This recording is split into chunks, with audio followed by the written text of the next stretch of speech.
नमस्कार दोस्तों, स्वागत है आपका इस अपने YouTube चैनल में।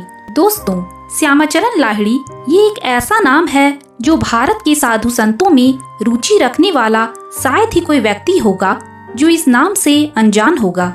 श्यामाचरण लाहिड़ी को आधुनिक भारत में महानतम संतों में गिना जाता है। स्वामी योगानंद परमहंस ने अपनी किताब योगी कथा अमृत में इनकी चर्चा अपने परम गुरु के रूप में की है। परम गुरु यानी उनके गुरु श्री युक्तेश्वर गिरी के गुरु। तो आइए दोस्तों, जानते हैं लाहिड़ी महाशय के जीवन काल के कुछ रहस्यमय बातों को। लेकिन उससे पहले दोस्तों, अगर आपने इस चैनल को अभी तक सब्सक्राइब नहीं किया है तो चैनल को सब्सक्राइब जरूर कर लें, और अगर वीडियो अच्छी लगे तो लाइक करना बिल्कुल भी ना भूलें। लाहिड़ी महाशय को इसलिए भी याद किया जाता है क्योंकि सिद्धों के महासिद्ध महाअवतार बाबा ने इन्हें अपने पास बुलाया और उन्हें क्रिया योग की दीक्षा देकर कहा कि आधुनिक संसार में इसका प्रचार प्रसार करें। लाहिड़ी महाशय का महत्व इस बात से समझा जा सकता है कि उन्होंने अपना पूरा जीवन गृहस्थ की तरह गुजारा। परिवार के भरण पोषण के लिए वह सेना में अकाउंटेंट का काम करते थे। सांसारिक कर्तव्यों के बीच उनकी आध्यात्मिक स्थिति इतनी ऊंची थी कि महान योगी, सिद्ध और सन्यासी उनके दर्शन करने और ज्ञान चर्चा करने आते थे। लाहिड़ी महाशय का जन्म 30 सितंबर 1828 में बंगाल में हुआ था, लेकिन 5 साल की उम्र में वह बनारस आ गए। यहाँ उनकी शिक्षा हुई। उन्होंने सेना के अकाउंट्स विभाग में अकाउंटेंट की नौकरी की।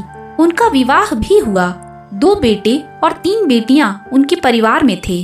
1861 में जिस समय वह दानापुर में पोस्टेड थे, उस समय अचानक उनका ट्रांसफर उत्तराखंड के रानीखेत में कर दिया गया। अचानक हुए इस तबादले से वह हैरान थे। रानीखेत में खास काम नहीं था। वह एक दिन शाम को पहाड़ों के बीच घूम रहे थे। उन्हें एक सन्यासी दिखाई दिया। सन्यासी श्यामाचरण को उनके नाम से बुला रहा था। श्यामाचरण उस तेजस्वी सन्यासी के पास पहुँचे तो सन्यासी ने पूछा, तुम्हें यह गुफा याद है जहाँ तुम ध्यान साधना करते थे? मैं पिछले 3 दशक से तुम्हारी राह देख रहा हूँ। मैंने ही तुम्हारे उच्च अधिकारियों को प्रेरणा दी थी कि तुम्हारे ट्रांसफर के लिए आदेश जारी करे।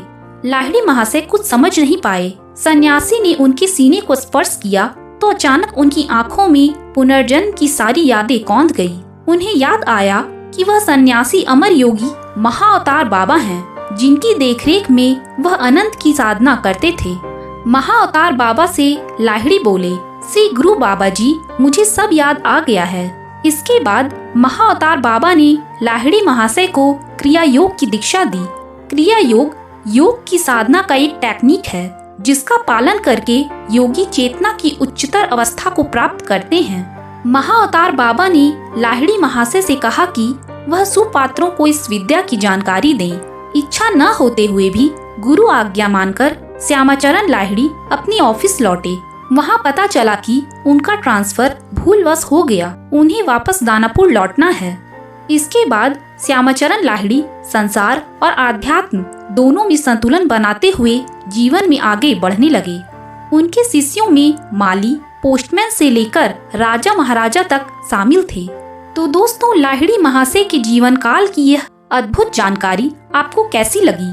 अगर ये जानकारी आपको अच्छी लगी हो तो कमेंट सेक्शन में कमेंट करके जरूर बताइएगा।